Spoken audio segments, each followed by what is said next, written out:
I did not commit an act of abuse to that woman. I'm guilty of infidelity to my wife and guilty of absolute stupidity. Embattled rugby league figure Matthew Johns has been stood down by both Channel 9 and the Melbourne Storm over his involvement in a group sex scandal 7 years ago. Any trauma, embarrassment that she's gone through as a result of this incident, I'm extremely sorry for. I still feel that it's my fault. I know it's not. I feel that way. The woman was a willing participant in what went on. I was really worried about him. I got some calls from him that gave me great concern for him, safety.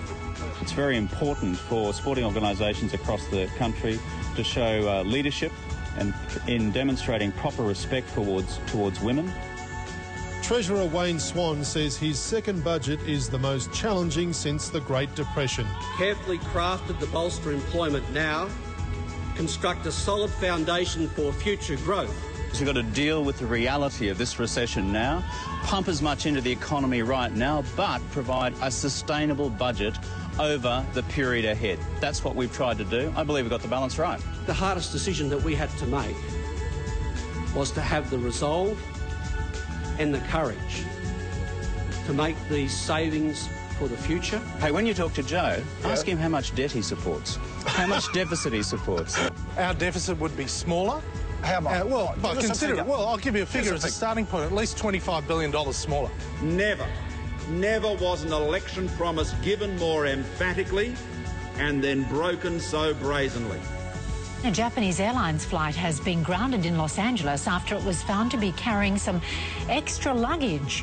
One of the plane's jet engines appears to have sucked up a cargo container. The 247 passengers on board were evacuated. They will need a new plane back to Japan. I'd be more upset if that was my little tray of food. That's like the little... with my pop of juice. Well, it'd be cooked well and truly now. And my peanuts. Carol Kerrigan. Lawrence Hammond. We've just received some very, very sad breaking news. Veteran Australian actor Bud Tingwell has died. Well, it was one hell of a career. And it is, in some ways, the end of an era. He's unequalled and he is irreplaceable, no question. You can't tell us a thing. The reason he was so well loved, aside from his astonishing talent, was the fact that he was one of those people in life that when you meet him, he made you feel like you always had known him.